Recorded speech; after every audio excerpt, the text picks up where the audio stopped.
প্রশাসনের সহায়তায় আজকের এই পদযাত্রাকে এখানে ককটেল বিস্ফোরণ করা হয়েছে। আমরা এই সরকারকে, এই স্বরাষ্ট্রমন্ত্রীকে হুঁশিয়ার করতে চাই, বলতে চাই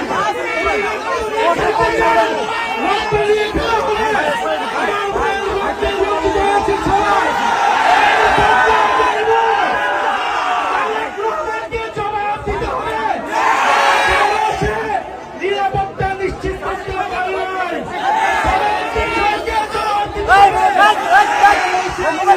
নিশ্চিত করতে পারে নাই।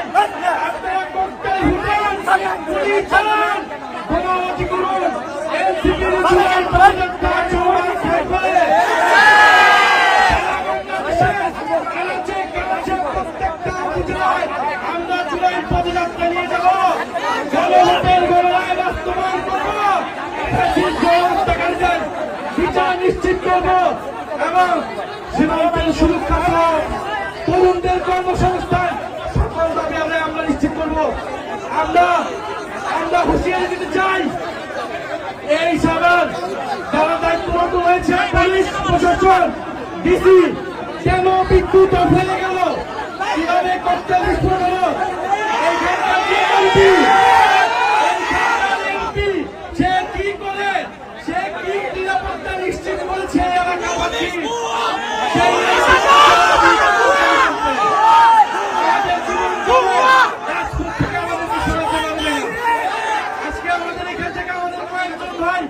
গুরুতর আহত হয়েছে। আমরা এর বিচার চাই, যদি দ্রুত সময়ের মধ্যে এই তদন্তের বিচার নিশ্চিত না করা হয়, তাহলে এখানকার স্থানীয় প্রশাসন এবং এমপি তাকে জবাবদিহিতার আওতায় আমরা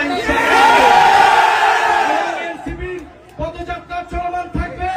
যত ভয়, ভীতি, বোমাবাজি, ককটেল সবকিছুকে উপেক্ষা করে আমাদের পদযাত্রা চলমান থাকবে এবং স্পষ্ট আজকের এই ককটেল বিস্ফোরণ, বোমা বিস্ফোরণ প্রশাসনের সহায়তায় হয়েছে। কেন বিদ্যুৎ বন্ধ করে দেওয়া হয়েছিল, বিদ্যুৎ বন্ধ করে দিয়েছিল, আমাদেরকে খুন করার পরিকল্পনায় এখানে বোমা বিস্ফোরণ করা হয়েছে। বিচার চাই, কোন সন্ত্রাসীর ঠিকানা এই সাভারে হবে না। যারা গণহত্যাকারীদেরকে প্রশ্রয় দিবে, যারা সন্ত্রাস চাঁদাবাজি খুনিদেরকে প্রশ্রয় দিবে, যারা দুর্নীতিবাজকে প্রশ্রয় দিবে, তাদের পরিণতি ফ্যাসিস্ট আওয়ামী লীগের মতো হবে।